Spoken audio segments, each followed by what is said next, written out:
We are back tonight with a story regarding an Orthodox Jewish school that could have far-reaching implications, including for Catholic education.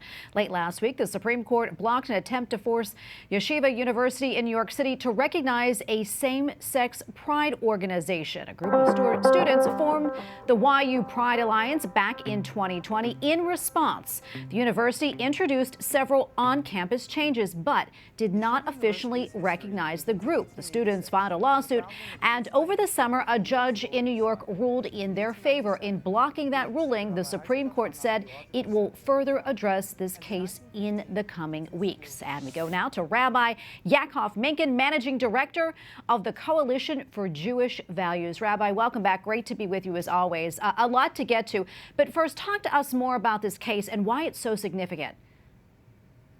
The significance for all universities is simply that the judge in New York was prepared to override the religious nature of the university and force what they now consider the American standard of acceptance of LGBTQ and promoting its activity as something to be celebrated by a campus organization. And so in this case, it was explicitly from the rabbis who are the spiritual heads of this particular university who said, we cannot accept this club.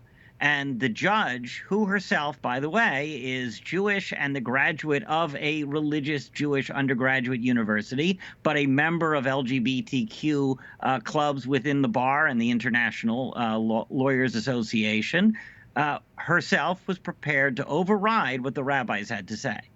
And what is next in this case? Well, this was actually a somewhat surprising block coming from Justice Sotomayor. That really says something because she's clearly on the left amongst the current justices of the Supreme Court. I think she is signaling that other courts are going to overturn this judge's ruling, and it's not going to succeed. If it does get a SCOTUS, it's a very important religious liberty case for all sorts of religious academic institutions, for them to be able to operate according to their faith dictates while also providing a secular education.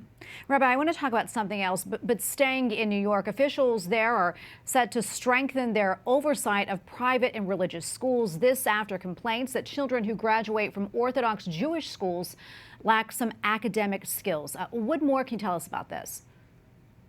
Well, it's interesting. That's a very similar case because it's an effort by people on the left to force their woke priorities upon everyone else. This is a group of ex-Orthodox malcontents who wish to damage the community from which they came. And all you need to look at to know that is the attitude of their own siblings to what they're promoting. It's obviously very offensive to the people of the book to tell us we're incompetent to educate our children. And that's what this state government is trying to do. Now, I happen to have sent my kids to schools where they get a pretty advanced secular education, but not all the Hasidic schools do that. But it's all about parental choice. Do parents get to determine how their children are educated, or does government get to choose that for them? That's what this is all about. What has been the response from the Jewish community about this? Well, this has been a tremendous unifier in the Orthodox community. There were many in the more modern Orthodox community whose schools really do function as, religious schools, but secular prep schools at the same time with a very high-end secular education. And they were very on the fence about this. There's a lot of people who say, the Hasidic places should be teaching more English studies, etc. This has been a unifier. You recognize when the woke New York Times is filling an article with anti-Semitic tropes while it attacks the Hasidic education system, that something really sinister is going on. And so, like I said, it's been a total unifier for the Orthodox community to understand that this is wrong and it's not going to lead to anything good. Yeah, we have about a minute left or so, but also I'm wondering, Rabbi, if you could talk about the impact of this case on Catholic and Christian schools as well.